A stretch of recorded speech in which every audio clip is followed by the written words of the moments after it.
होती है, वो सारी एक्सप्रेशन दूंगा अभी मैं आपको, क्या होता है क्या नहीं होता। एक नंबर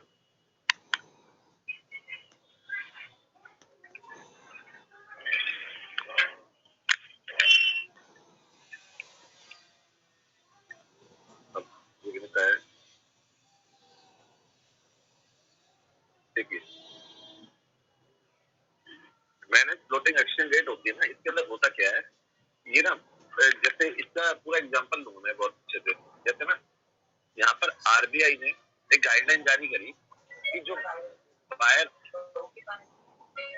तो डिमांड और सप्लाई होंगे,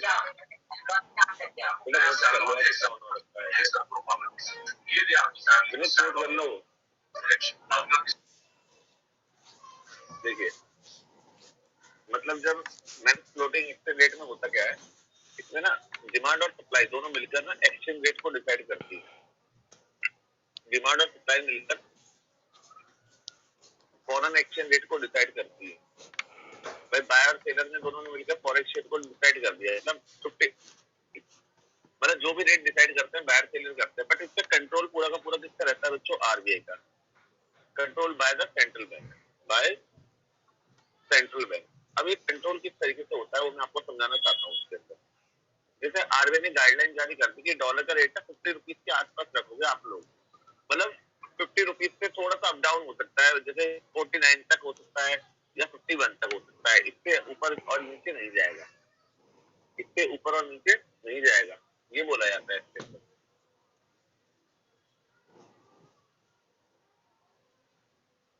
इसके अंदर ये जाता है कि भाई इसका जो रेट होगा ना वो 49 या 51 के आसपास रहेगा, ना तो इससे ज्यादा होना चाहिए ना तो इससे कम होना चाहिए। ये गाइडलाइन आरबीआई ने जारी कर दी, इसको बोलते हैं मैनेज फ्लोटिंग। आप लोग बायर सेलर हो, आप लोगों ने बायर सेलर में मिलके डॉलर के रेट 50 रुपीज डिसाइड कर दी, तो आप लोग इसको फ्लक्चुएट भी कर सकते हो जैसे 51 तक 49 तक। लेकिन अगर इससे ज्यादा अगर इसका रेट 51 की जगह कितना हो जाए 60 तक पहुंच जाए, या इसका रेट 49 की जगह 40 हो जाए, तो इसमें आरबीआई इंटरफेयर करता है। फिर आरबीआई के रेट को वापस वहीं पे लेके आता है जितना रेट आरबीआई ने डिसाइड किया था, तो इसी को बोलते हैं मैनेज फ्लोटिंग। मैनेज कर रहा है आरबीआई पूरा, मतलब फॉरेन एक्सचेंज मार्केट को पूरा मैनेज कौन कर रहा है, आरबीआई कर रहा है। इस पूरी प्रोसेस को मैनेज फ्लोटिंग कहते हैं, इस पूरी प्रोसेस को मैनेज फ्लोटिंग कहते हैं। ठीक है, समझ आ रही है बच्चों बात क्या बोल रहा हूँ मैं आपको।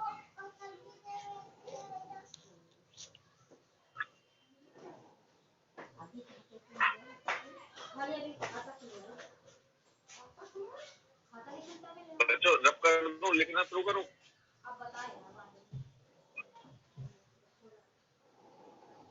Hello, yes sir.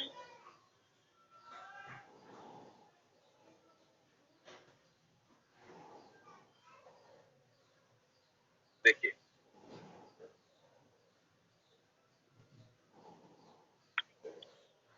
कहता है अकॉर्डिंग टू द सिस्टम या in system of manage floating, in a system of manage floating, manage floating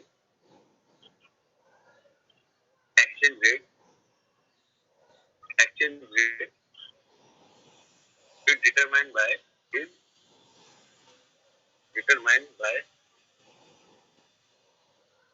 इसको किसके थ्रू डिटरमाइन किया था, determine by the combined forces, the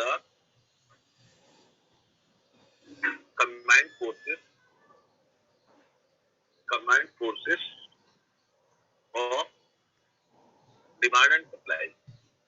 demand and supply बच्चों, demand और supply क्या करती है, कंट्रोल करती है। और फॉरेन एक्सचेंज जो फॉरेन एक्सचेंज की डिमांड और सप्लाई होती है वो इसको बच्चों कंट्रोल करती है, demand supply. But the central bank में बट द सेंट्रल बैंक में बट द सेंट्रल बैंक में intervene inter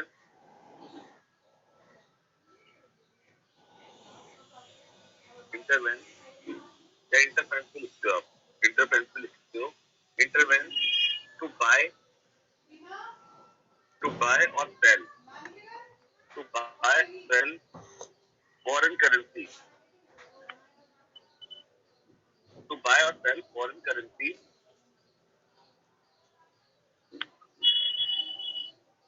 currencies in order to control in order to control in order to control the exchange rate fluctuation. The exchange rate fluctuation. Fluctuation. बेटा कहता है इस system में होता क्या है? कहता है in a system of manage floating activity be determined by the demand and supply. ये किसके थ्रू डिटरमाइन की जाती है? डिमांड सप्लाई के थ्रू डिटरमाइन की जाती है of foreign exchange. Of foreign exchange. But central bank may intervene to buy or sell foreign currency in order to control the exchange rate fluctuation. जो exchange rate के अंदर fluctuation होता है उसे कंट्रोल करने के लिए आरबीआई क्या करता है? सेंट्रल बैंक क्या करता है? कुछ बाय करता है, कुछ सेल करता है गवर्नमेंट सिक्योरिटीज को, जिसके बिहाफ पर बेटा उसको कंट्रोल करता है. पूरे के पूरे जो फ्लक्चुएशन हो रहा है उसको कंट्रोल करता है. कौन कंट्रोल करता है? आरबीआई कंट्रोल करता है. इसमें सेंट्रल बैंक कंट्रोल करता है. ठीक है, तो यही आपका मैनेज फ्लोटिंग होता है. अगर मैनेज फ्लोटिंग की अगर इस शॉर्ट में अगर डेफिनेशन बोली जाए आपसे 1 मार्क्स तो लिखिए manage floating. Manage floating floating exchange rate is the floating exchange rate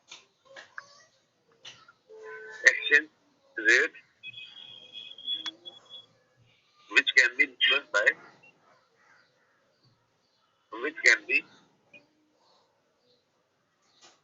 influenced influenced influenced influenced by the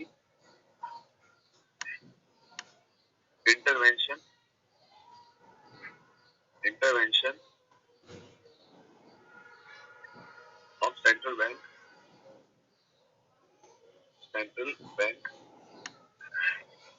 in the foreign exchange market. Foreign exchange market. देखिए बेटा मैंने क्या लिखा है पूरे नोट. ये आपको ये देखिए 1 मार्क्स की डेफिनेशन चाहिए तो ये लिख देना. अगर नोट आएगा 3 मार्क्स पर तो ये पूरा लिख देना. मैं पूरा का पूरा समझाऊंगा भी क्या लिखा है मैंने पूरा. तो ये इसमें मैंने लिखा है इस समय आपके सामने. ये नोट ना असल में बुक में मिलेगा नहीं आपको जल्दी से. अलग अलग बुक में छोटा कहीं बड़ा कुछ अलग अलग तरीके से रहता है. तो मुझे ये जहाँ से सही लगा बुक मैंने पढ़ी थी उसमें अंदर मुझे बहुत अच्छा लगा था. वो मुझे लाने वाला वो मैंने लिखवा दी. कहता है in a system of manage floating. क्योंकि हर साल कुछ अपडेट करना चाहिए तो इस साल नोट अच्छा था काफी. In a system of manage floating exchange rate determined by the combined forces of demand supply. ये demand supply कंट्रोल करते हैं of foreign exchange. But the central bank may intervene to the buy or sell foreign currency. Central bank क्या करता है? कुछ securities को bye कर लेता है, कुछ को सेल कर लेता है. In order to control the exchange rate. उस exchange rate को कंट्रोल करने के लिए जो exchange rate के अंदर फ्लक्चुएशन हो रहा है उस फ्लक्चुएशन को जो मैंने बताया था ना, एक फ्लक्चुएशन अगर हाई रेट में पहुंच जाता है या लो रेट पे हो जाता है तो हमें हर इफेक्ट करता है. So there's a manner floating exchange rate, the floating exchange rate, which can be influenced by the intervention of central bank in the foreign exchange market. जब बेटा foreign exchange market के अंदर central bank क्या करता है? पूरे fluctuation को control करता है.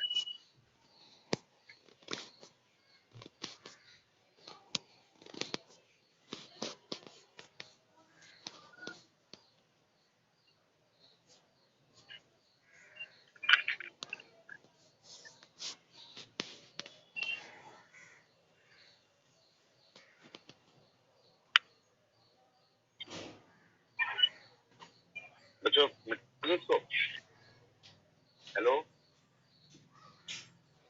मुझे रब कर दूं.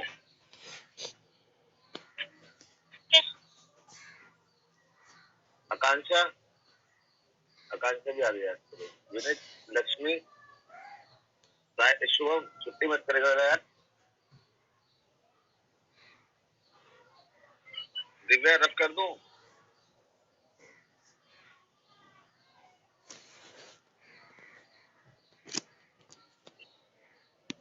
यस सर, रफ कर दो। देखिए अब आपको पूरी प्रोसेस, ये तो देखो हो गया जो एग्जाम के लेवल का है ना, जो चीज वो मैंने लिख दी बोर्ड पे आपके लिए। पहले इसके आपको ना नोट सेंड कर रहा हूँ, नहीं तो मैं भूल जाऊंगा एक मिनट। मैं इसके नोट कर दिए थे मैंने, सेंड भी करे थे मैंने जितने।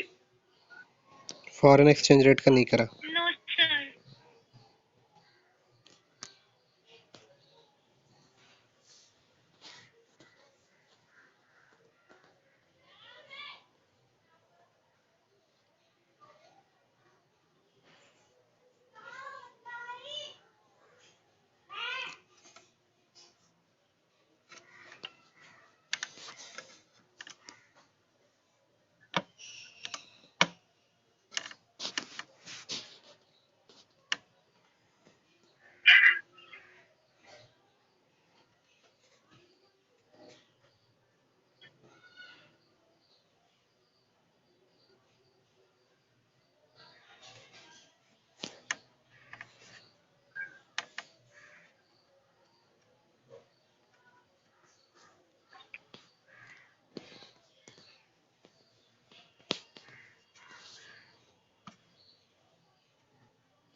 बच्चों आ गए आपके पास?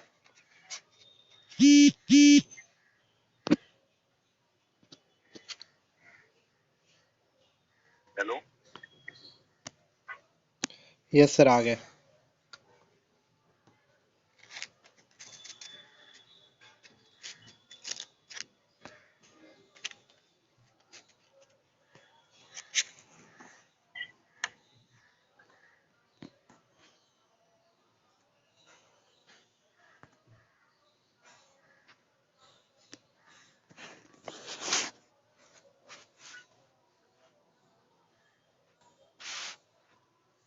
देखिए अब बच्चों बोर्ड पे आप वो पीडीएफ मैंने ग्रुप में भेज दिया आप लोगों को। अब बताओ कैसे कंट्रोल करता है ये, थोड़ा सा मैं आपको फ्लक्चुएशन बताता हूँ। देखिए मैंने अभी आपको बताया कि जब मार्केट रेट के अंदर में क्या होता है, ये थोड़ा मैं डिटेल में समझा रहा हूँ आपको कि किसी बच्चों को पता नहीं होता है मैं फ्लोटिंग किया कैसे आता है। मैंने फ्लोटिंग जो होता है किस तरीके कंट्रोल किया जाता है, मैंने फ्लोटिंग रेट को किस तरीके से कंट्रोल किया जाता है। तो इसके दो मेथड होते हैं, इसका एक फर्स्ट मेथड और सेकंड मेथड। किस तरीके कंट्रोल करते हैं, बाय सिक्योरिटी और सेल सिक्योरिटी। ये बाय और सेल कौन करता है, it is controlled by the RBI, it is controlled by the central bank means RBI. देखिए जैसे डॉलर के रेट आरबीआई ने डिसाइड कर रखे थे कि डॉलर के रेट भाई 50 से ऊपर नहीं जाने चाहिए। मान लो उसके रेट पहुंच गए 52 तक पहुंच गए, ठीक है, उसके रेट 52 तक पहुंच गए और इस केस में क्या करा जाएगा, सॉरी उसके रेट पहुंच गए, उसके रेट पहुंच गए 50। भाई आरबीआई ने डिसाइड कर रखा था 50 रुपीज तक इसके रेट रहने चाहिए, डॉलर के रेट 50 तक रहने चाहिए, बट इसके रेट पहुंच गए 40 रेट तक और इस केस में उसके रेट पहुंच गए 52 तक।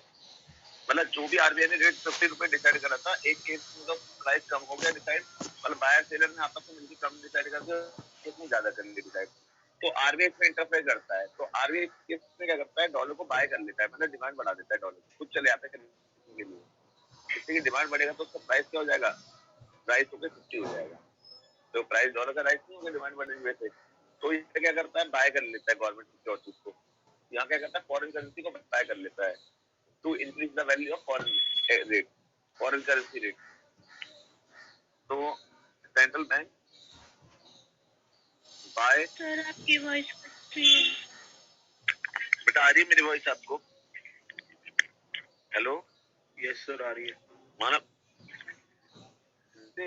आपके नेटवर्क में इशू आ रहा होगा शायद। तो बच्चों क्या करता है, मैंने बोला यहाँ पर ना भाई दोनों ने मिलकर रेट 48 डिसाइड कर रखे थे, मतलब बाय और सेलर ने मिलकर 48 डिसाइड कर रखे थे। तो आरबीआई क्या करता है, डिमांड को इंक्रीज कर देता है, आरबीआई जैसी डिमांड इंक्रीज करता है तो डॉलर के रेट बढ़ जाते हैं, क्योंकि यहाँ पे इंटरफेक्ट कर रहे हैं ना इसको, तो डॉलर के रेट बढ़ जाते हैं। Central bank by foreign currency, foreign currency, foreign currency इसको बाय कर लेता है सेंट्रल बैंक।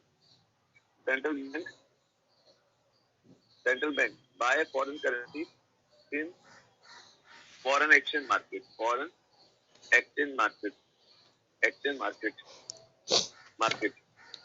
किस केस में? When foreign exchange rate, foreign exchange rate क्या हो जाती है? फॉल हो जाती है। तो उस केस को ठीक करने के लिए जो आरबीआई ने डिसाइड करा था 50 रुपीज डिसाइड करा था, उसके रेट कम हो जाते हैं, तो उसको कंट्रोल करने के लिए आरबीआई बाय कर लेता है। और जब ज्यादा बढ़ जाते हैं तो आगे इसको डॉलर को सेल कर देता है, ताकि इसके रेट कम होकर कहाँ तक हो जाए? 51 तक हो जाए।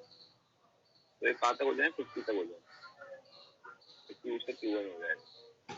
तो सेंट्रल बैंक क्या करता है? Central bank sell, central bank sell कर देता है। जो सेंट्रल बैंक ने सेल करा है, सप्लाई बढ़ाती है सेंट्रल बैंक। इस केस में जो फॉरेन एक्सचेंज रेट था, उसके रेट क्या हो गए थे? हाई हो गए थे। हाई होने को कंट्रोल करने के लिए आरबीआई ने इस तरीके से करा, central bank sell foreign currency, sell foreign currency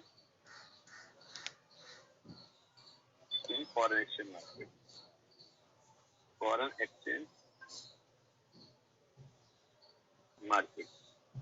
foreign exchange market में फॉरेन करेंसी को बेटा वो क्या करता है? बाय कर लेता है, सॉरी सेल कर देता है। सेल कब करता है? जब फॉरेन एक्सचेंज रेट के रेट हाई हो रखे होते हैं, और बाय कब करता है? इसके रेट कम हो रखे होते हैं।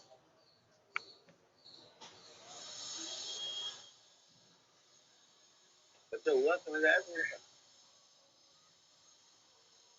ये ना असल में आपके दिमाग में आ रहा होगा कि सर हमें एग्जाम में करना होगा। नहीं, ये एग्जाम में करने के लिए नहीं आता है डायग्राम वायग्राम। ये तो मैंने इसलिए बता दिया क्योंकि ये रियल में होता है ऐसा, ठीक है सर इसमें वो भी हो सकता है ना सर, डिप्रिसिएशन और डेप्रिसिएशन करेंसी का।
हो गया बेटा?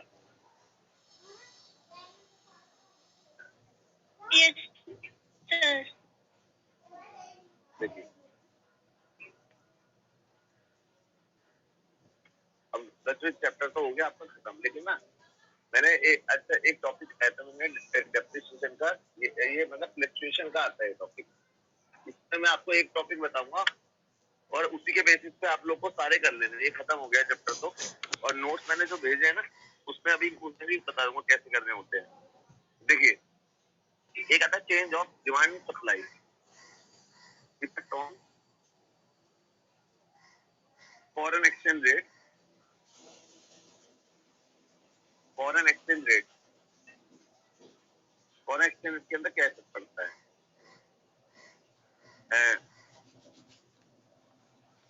Effect on foreign exchange rate due to change in demand supply, demand and supply. Demand और सप्लाई चेंज हो रही है, उसका फॉरेन एक्सचेंज रेट पे क्या इफेक्ट पड़ता है, या उसका फॉरेन एक्सचेंज रेट पे क्या इफेक्ट पड़ता है, ये बताना है आप लोगों को। ठीक है, तो देखिए इसके अंदर दो इफेक्ट होते हैं, या तो भाई चेंज इन डिमांड होगा, या तो चेंज इन डिमांड होगा, या चेंज इन सप्लाई होगा। चेंज इन सप्लाई होगा, या तो चेंज इन डिमांड होगा या चेंज इन सप्लाई होगा। चेंज इन डिमांड के अंदर क्या होगा भाई, देखो मेरी बात ना आराम से सुनना, बहुत मैं सिंपल तरीके से बताऊंगा आपको। ये कहता है भाई फॉरेन एक्सचेंज रेट पे क्या इम्पैक्ट पड़ता है जब चेंज इन डिमांड हो जाए, जब चेंज इन सप्लाई हो जाए।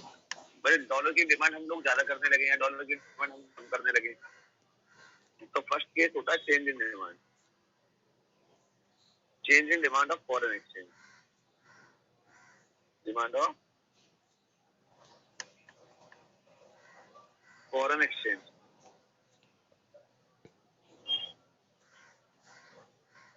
मतलब फॉरेन एक्सचेंज की डिमांड में तो चेंज हो रही है, फॉरेन एक्सचेंज की डिमांड चेंज हो रही है, तो चेंज कैसे हो रही है, या तो इंक्रीज हो जाएगी या तो डिक्रीज हो जाएगी। तो फर्स्ट केस होता है increase in demand of foreign exchange, increase in demand of. Sir आपने करा दिया एक करा दे बेटा इवेंट में। यस सर, फिर आपने कॉजेस बताए थे इसके। हाँ ठीक है, या जब तो बेटा मैं पूछता रहता हूँ, मुझे एक बार पता चल जाए ना मैंने क्या करा दिया, तो चैप्टर तो मेरे खत्म हो गया आप लोगों का। एक बार मुझे अपनी स्क्रीन शेयर करके कॉपी दिखाओगे मुझे क्या करवाया मैंने? कोई बच्चा मुझे अपनी कॉपी दिखा दो, स्क्रीन शेयर ना। एक बार मुझे जिसने नोट कर रखा हो मुझे कॉपी दिखा दो एक बार।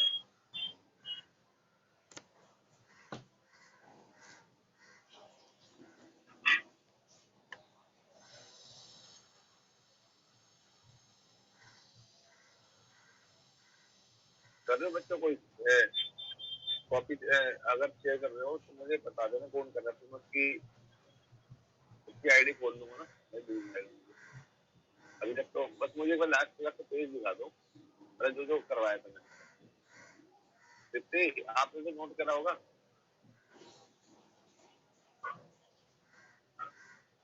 अपने कैमरे को अपनी कॉपी की तरफ ले आओगे। मानव आपने करा है? अच्छा हाँ, ठीक है, तो मानव आपने करा है? निखिल? यस सर, क्या कह रहे हो आप? लास्ट क्लास का बेटा करा है नोट? सर मैंने सर दूसरे तरीके से बनाया है सर नोट्स थोड़े। अरे यार नोट कर नहीं मतलब एग्जैक्ट कॉपी नहीं करा, पर थोड़ा थोड़ा अपने उसमें बताया। चलो कोई नहीं, छोड़ो। मतलब मैंने फिक्सेशन रेट आपको कंप्लीट करा दी, फ्लेक्सिबल कंप्लीट करा दी है ना, और आपको मैंने मैनुअल फ्लोटिंग भी करा दी, तीनों हो गए ना।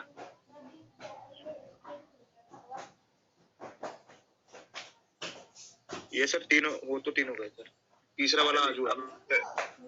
हाँ देखिए अभी तक देखिए सब बच्चे ना, अब अपनी स्क्रीन पे देखेंगे।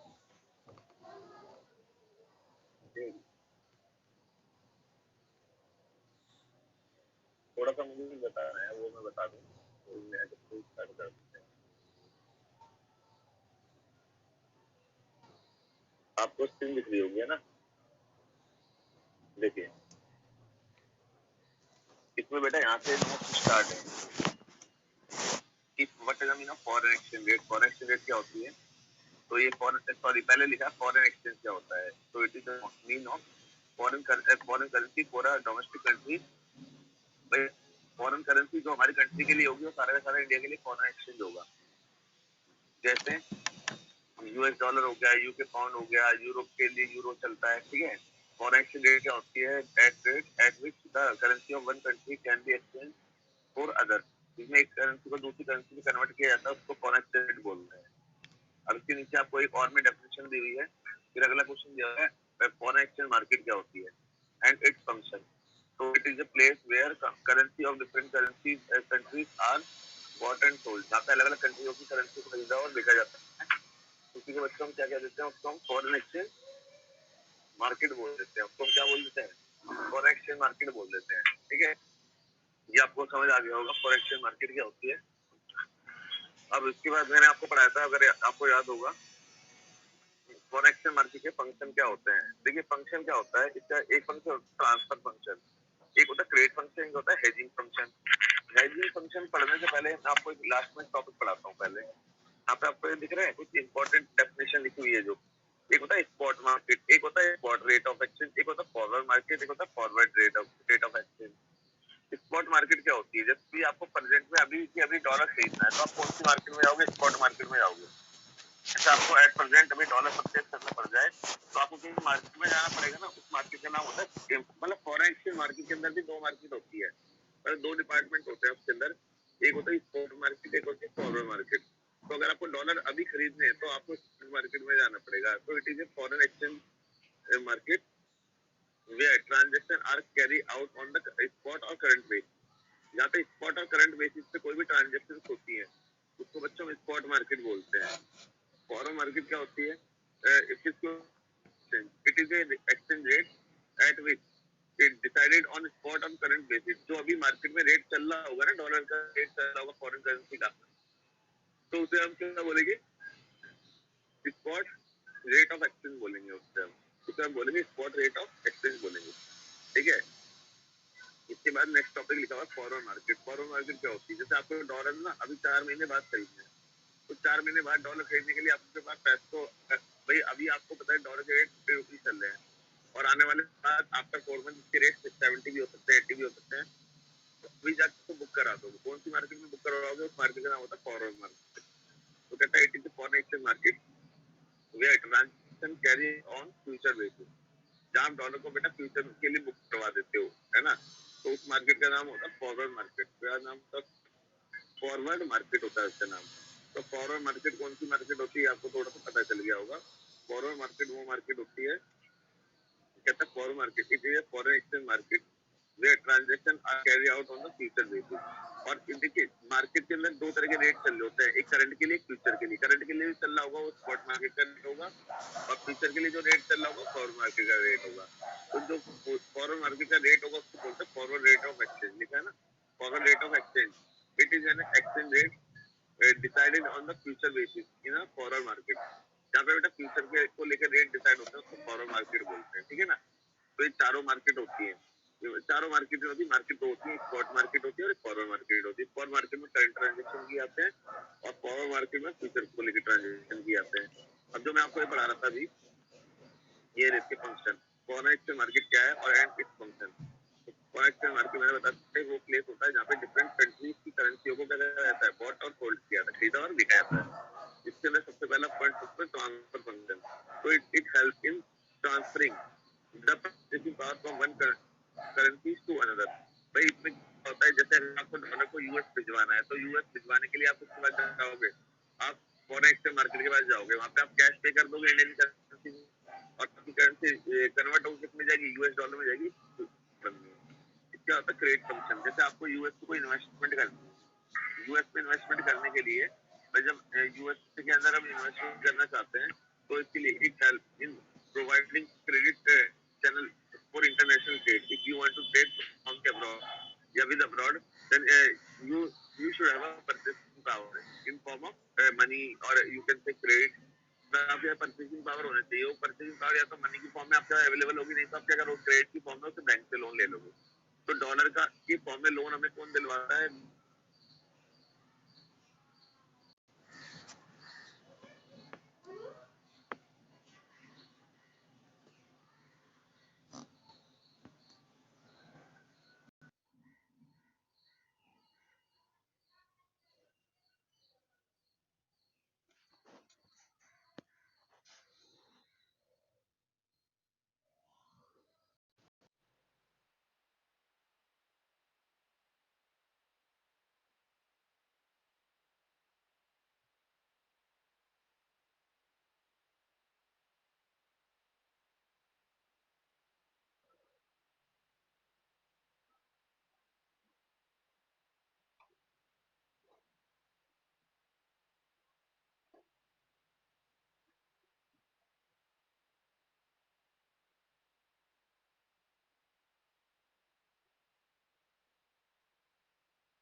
आपको अभी मैं फंक्शन पढ़ा रहा था आपको। हेलो मानव, निखिल, मानव फंक्शन समझ आ रहा है बेटा आपको? यस सर, आ रहे सर। अच्छा, ये एक ट्रांसफर फंक्शन के अंदर क्या होता है ये तो आपको पता चल गया, जहाँ पे मनी को एक प्लेस से दूसरे प्लेस पर ट्रांसफर किया जाता है, ठीक है। और क्रेडिट फंक्शन के अंदर क्या होता है, अगर बेटा हमको इंटरनेशनल लेवल पे लोन लेना चाहते हैं और इंटरनेशनल क्रेडिट के लिए, तो उसके लिए हमें क्या क्रेडिट की रिक्वायरमेंट होती है, तो हमें क्रेडिट कौन प्रोवाइड करता है, हमें फॉरेन एक्सचेंज मार्केट से क्रेडिट मिल जाता है इन फॉर्म ऑफ डॉलर या जो भी करेंसी होगी। हेजिंग फंक्शन के क्या होता है, it help in protecting from foreign exchange risk, ये फ्यूचर के आने वाले रिस्क को भी कवर करता है। कौन सी मार्केट में कवर करता है, फॉरेन मार्केट में। अभी मैंने आपको बताया था कि it help in protecting from the foreign exchange risk, ये मतलब फॉरेन एक्सचेंज के रिस्क को भी ये क्या करता है बच्चों, कवर करता है। ये फॉरेन एक्सचेंज के रिस्क को भी कवर करता है। It help protecting from the foreign exchange risk, ये आपने फ्यूचर के लिए कवर कैसे करते हो अपने आप को, आप डॉलर को जाके कहाँ बुक करवा दो, डॉलर को जाके फॉरेन मार्केट में बुक करवा दोगे तो आपको बेटा किसी तरह की कोई प्रॉब्लम नहीं होगी। डॉलर आने वाले 6 महीने बाद उसके रेट अगर 70 रुपए भी हो जाते हैं ना, तो भी वो आपको 50 पे मिलेगा अगर आपने 50 बुक कराया तो एक फ्यूचर के आने वाले रिस्क को भी बेटा कवर कर लेता है। कौन सा, हेजिंग फंक्शन। तो ये इसके 3 फंक्शन होते हैं। फिर फॉरेन एक्सचेंज रेट कितने टाइप की होती है, 3 टाइप की होती है, 2 ही टाइप लिखे हुए हैं इसके, एक होती है फिक्स एक्सचेंज रेट, एक फ्लेक्सिबल और एक मैनेज फ्लोटिंग। मैनेज फ्लोटिंग वाला मैंने आपको लिखवा दिया है। फिक्स एक्सचेंज रेट क्या होती है, it refers to the rate of exchange is fixed by the government, जो गवर्नमेंट फिक्स करते हैं। इसके 2 वेरिएंट होते हैं, एक होता है गोल्ड स्टैंडर्ड सिस्टम, एक होता है बिटरेट सिस्टम। जो गोल्ड स्टैंडर्ड सिस्टम था इसकी मैंने डेट आपको लास्ट क्लास में बताई थी। इसकी डेट थी 1914 तक चली थी, 1914 तक तो ये चला था 1914 तक, और 1944 से लेकर 71 तक बिटरेट सिस्टम चला था। तो गोल्ड स्टैंडर्ड सिस्टम में क्या होता है, each country wants to define the value of currency in terms of gold. हर एक कंट्री को अपनी करेंसी को गोल्ड में डिफाइन करना पड़ता है, ठीक है। Accordingly the value of one currency in terms of the other currency was fixed considering gold value of each currency. Example, 1 UK pound equal to 4 gram gold, 1 US dollar to 2 gram gold. So you can say 1 pound equal to 2 US dollar. ये मैंने आपको समझाया था। Bitrate system के क्या अंदर क्या होता है, कहता है bitrate system even fix system of exchange rate allow some adjustment. अगर फिक्स एक्सचेंज रेट के अंदर हम कुछ एडजस्टमेंट अलाउ करते हैं, it was called adjustable peg system of exchange rate. इसको एडजस्टेबल पैक सिस्टम बोला जाता है। अकॉर्डिंग टू दिस सिस्टम, भाई मैंने बताया करेंसी को एक करेंसी का रिलेट कर दिया गया था। Different currency were related to one currency that is US dollar. इसको क्या नाम से आना था, यूएस डॉलर के नाम से। US dollar was assigned gold value as a fixed price. US dollar का इससे गोल्ड वैल्यू डिसाइड कर दी थी। And gold continue to be the ultimate unit of the parity between the two currency. दो करेंसियों के बीच में जो कंपैरिजन की मेन यूनिट होती थी उसे क्या रखा जाता था, गोल्ड की फॉर्म में रखा जाता था, ठीक है। तो ये होता है। अब एकदम लास्ट पेज पे मैं पहुंचूंगा। लास्ट पेज ये दोनों पेज है लास्ट। यहाँ पे स्टार्ट है आपका फ्लेक्सिबल एक्सचेंज रेट, आपको दिख रही होगी। ऊपर तो लिखा हुआ है फॉरेन एक्सचेंज रेट, ये तो डेफिनेशन है। फॉरेन एक्सचेंज रेट को फॉरेक्स भी बोलते हैं, देखो ऑल्सो कॉल्ड फॉरेक्स रेट, तो वही डेफिनेशन है ऊपर वाली। फ्लेक्सिबल एक्सचेंज रेट करता है an exchange rate determined by the force of demand supply of foreign exchange market in flexible, उसको फ्लेक्सिबल फॉरेन एक्सचेंज मार्केट, ठीक है। तो उसे एक मिनट में दोबारा पढ़ता हूँ। An exchange rate determined by the forces of demand and supply in the foreign exchange market is flexible or floating exchange rate. इसे flexible exchange rate भी बोलते हैं, floating exchange rate भी बोलते हैं। तो उसकी डेफिनेशन हो गई। अब हम डिमांड क्यों करते हैं, मैंने सोर्स ऑफ डिमांड बताया था ना, इंपोर्ट करने के लिए। देखिए यहाँ पे एक्सप्लेनेशन मिल जाएंगे आपको, सारे पॉइंट एक्सप्लेन कर रखे हैं मैंने। इंपोर्ट के लिए अगर आप कुछ से डोनेट करना चाहते हो कुछ अमाउंट, तो फॉरेन ट्रांसफर, फॉरेन को ट्रांसफर कुछ पैसा भेजना चाहते हो तो उसके लिए होती है। इन्वेस्टमेंट करना चाहते हो आप फॉरेन में तो उसके रिक्वायरमेंट होती है। टूरिज्म अब्रॉड, अगर आप फॉरेन में टूरिस्ट के लिए जा रहे हो तो आपको कुछ टूरिज्म के लिए जा रहे हो तो कुछ रिक्वायरमेंट होगी फॉरेन करेंसी की। देखो लिखा भी हुआ है, foreign currency needed for the foreign travel. For example, Indian people visiting abroad on a vacation से फॉर साइट सीइंग, भाई घूमने फिरने के लिए साइट सीइंग के लिए जा रहे हैं तो टूरिज्म अब्रॉड के लिए जा रहे हैं तो इसके लिए बड़ी डिमांड करते हैं हम foreign currency. Foreign exchange speculation, अगर आप बेटा फॉरेन शेयर के ऊपर या फॉरेन डॉलर के ऊपर अगर आप सट्टा खेलना चाहते हो, स्पेकुलेशन करना चाहते हो तो उसके लिए फॉरेन करेंसी की रिक्वायरमेंट होती है। इतना बड़ा लिखा हुआ है, देखो लास्ट वाला पॉइंट इतना बड़ा नहीं लिखना है। Another reason for the demand of foreign exchange is for speculative purpose. Foreign exchange is determined by for the possible gain for appreciation of the foreign currency. ठीक है, जैसे कि डॉलर के रेट बढ़ जाते हैं ना तो उसको सेल कर दिया जाता है, तो वही वाली बात बताना चाह रहा है. इस speculator believe that the British pound is going to increase in the value related to the rupee. They want to hold pound. वो क्या करते हैं भाई, जब $50 के जैसे पाउंड है, यहाँ पाउंड का बताया जो ब्रिटिश कंट्री के अंदर चलती है पाउंड, तो उसके रेट बढ़ने वाले हैं तो उसको होल्ड करके रख लेते हैं. जिसका रेट बढ़ता है तो उसको बेच देते हैं मार्केट में. इस तरीके से उस पर प्रॉफिट कमाते हैं. एग्जाम्पल दे रखा है नीचे, तो ये आपको समझ आ गया होगा. इससे सप्लाई के बिल्कुल इससे अपोजिट हो जाएंगे. ठीक है, ये लास्ट में लिखा हुआ है sources of supply of foreign exchange market. ये सप्लाई इंपोर्ट का उल्टा क्या हो जाएगा, एक्सपोर्ट. अभी हम लोग इन्वेस्टमेंट कर रहे थे, फॉरेन इन्वेस्टमेंट होगी. अगर हम लोग टूरिज्म के जाते, अब फॉरेन लोग टूरिस्ट के लिए आएंगे. Other source of supply foreign exchange. और भी एग्जांपल दे रखे हैं, लोन वगैरह इसके अंदर डाल दिया है सारा. जैसे वो लोग हमें लोन दे रहे हैं तो उनको पहले हमारी करेंसी की रिक्वायरमेंट होगी रुपए की, हम उन्हें अपनी करेंसी की सप्लाई करेंगे. तो ये इसके कॉजेस बेटा ये लिखे हुए हैं, सोर्स सप्लाई के लिए लिखे हुए हैं. डिमांड के मैंने आपको रीड करा दी. डिमांड का बिल्कुल अपोजिट है उसमें. उसके बाद फ्लेक्सिबल एक्सचेंज रेट की डेफिनेशन भी पढ़ लिया आप लोगों ने. ये सिर्फ ये देखो, डिमांड ऑफ फॉरेन एक्सचेंज ये यहाँ पे लिखे हुए हैं, बट एक्सप्लेन नहीं हो रखे. एक्सप्लेन वो लास्ट में हो रखे हैं.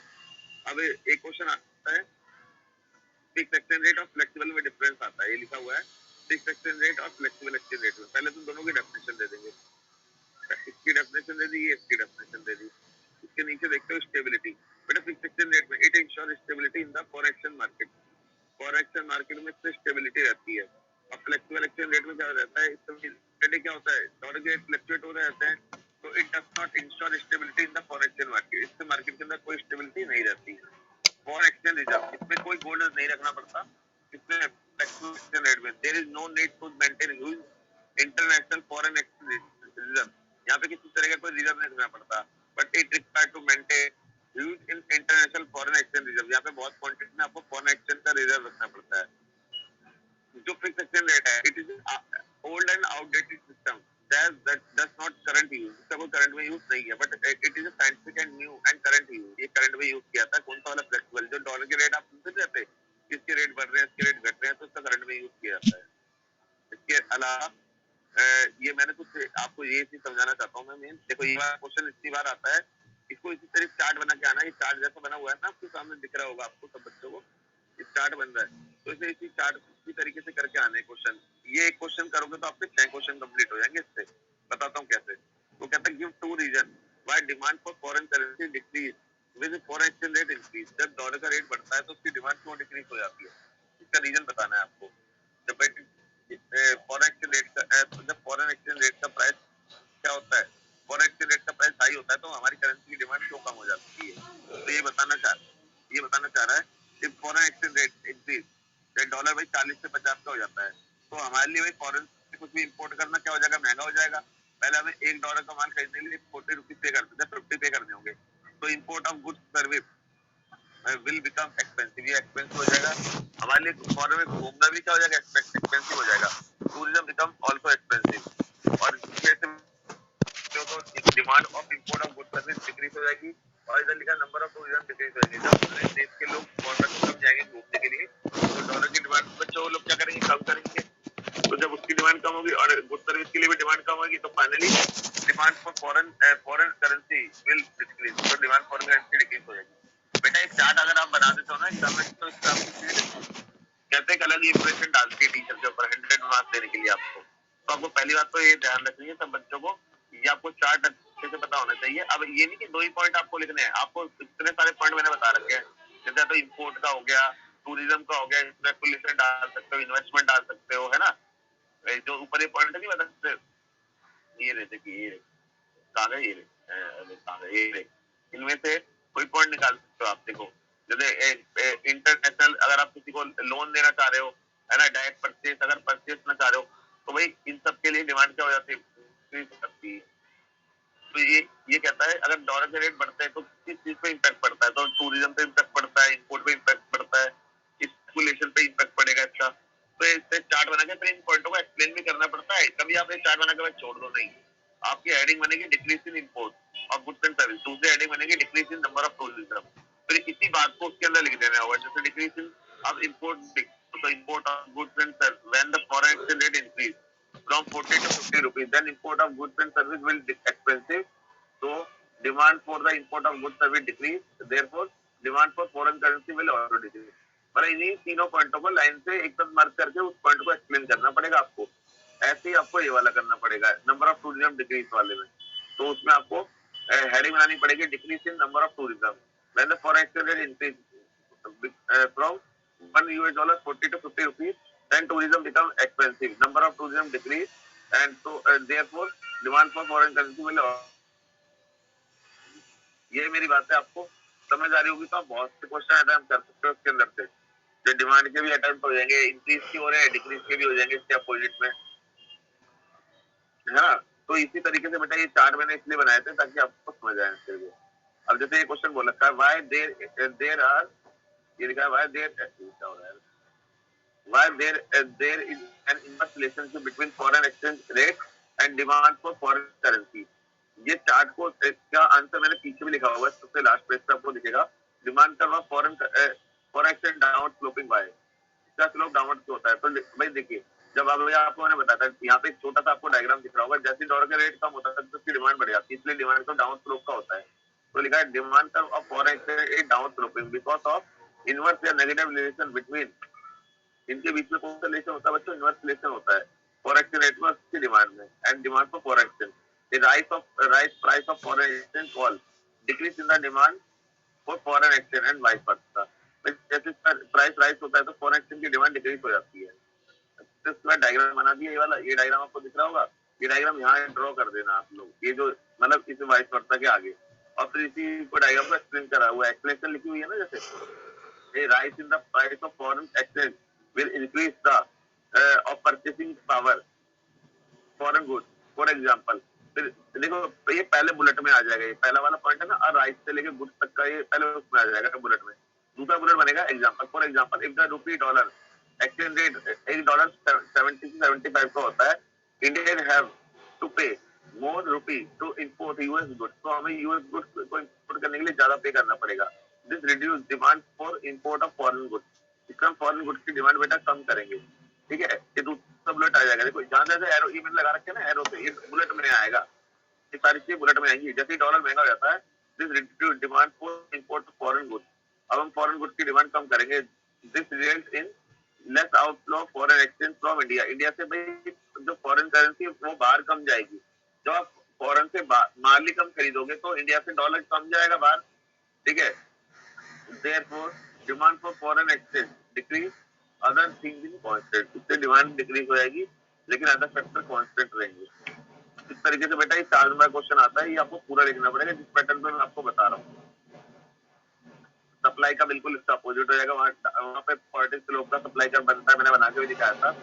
जब मतलब डॉलर का प्राइस बढ़ता है तो उसकी सप्लाई बढ़ जाती है. ये मैंने फ्लोटिंग और डायरेक्ट फ्लोटिंग की डेफिनेशन लिखी है. डायरेक्ट फ्लोटिंग क्या होता है? जो ये रूल रेगुलेशन अप्लाई नहीं करते. तो आरबीआई ने बोला था कि भाई डॉलर के रेट 50 के ऊपर नहीं जाने चाहिए, लेकिन रेट कितने पहुंच गए थे उसके? 52 या 54 तक पहुंच जाते हैं. उसी को डायरेक्ट फ्लोटिंग बोलते हैं. जो आरबीआई ने गाइडलाइन जारी करी है और उन गाइडलाइन को फॉलो नहीं किया जाता तो उसी को क्या बोलते हैं? डायरेक्ट फ्लोटिंग बोलते हैं. तो देखो इसके अंदर लिखा भी it is a concept related to the manage floating. Manage floating का कॉन्सेप्ट है of exchange rate. It refers to a situation when manage floating is exercised without caring for the rule and regulation. जब उनकी परवाह नहीं की जाती, जो मैंने फ्लोटिंग के अंदर रूल बनाए गए थे उसकी परवाह नहीं की जाती और इसके रेट क्या हो जाते हैं बेटा? फ्लक्चुएट हो जाते हैं. अगर ज्यादा बढ़ जाए या ज्यादा कम हो जाए तो उसको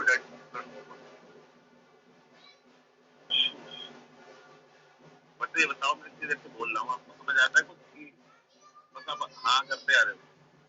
हाँ तो कोई कर ही नहीं रहा है. मतलब बस आपको बस एक्सप्लेनेशन देने में लगाऊं.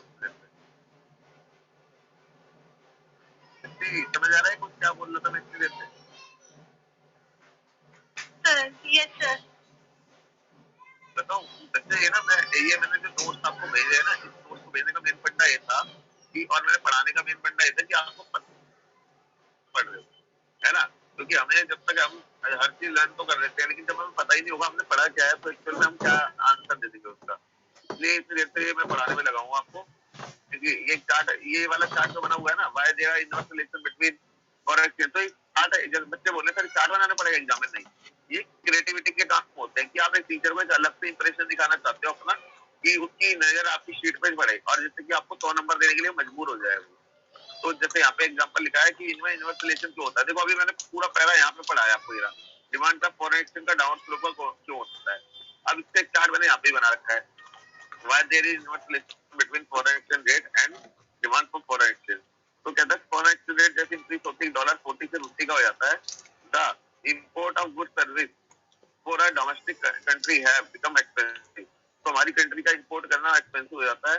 The demand for import of goods and service will decrease from domestic country. हमारी डोमेस्टिक कंट्री के लिए इनकी डिमांड क्या हो जाती है बच्चों, डिक्रीज हो जाती है। Therefore demand for foreign currency will also decrease. तो फॉरेन करेंसी की डिमांड भी डिक्रीज हो जाती है।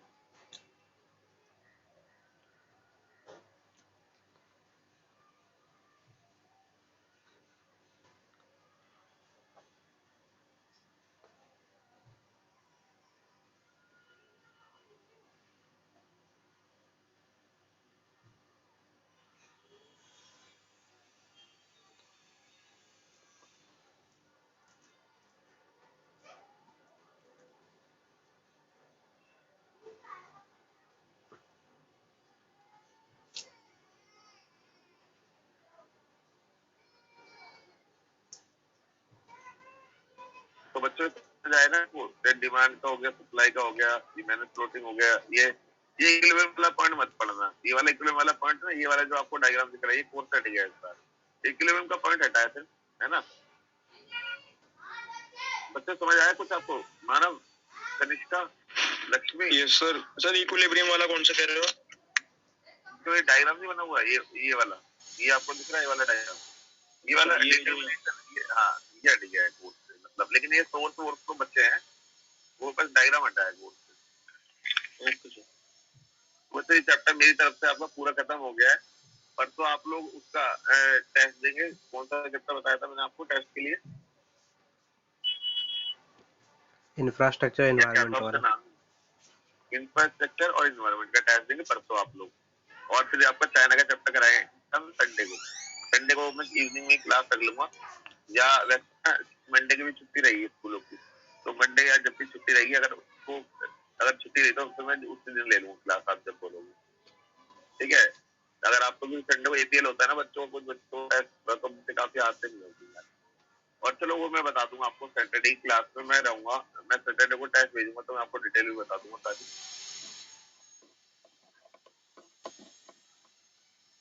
ठीक है बच्चों, फिर नेक्स्ट क्लास में मिलता हूँ आप लोगों से।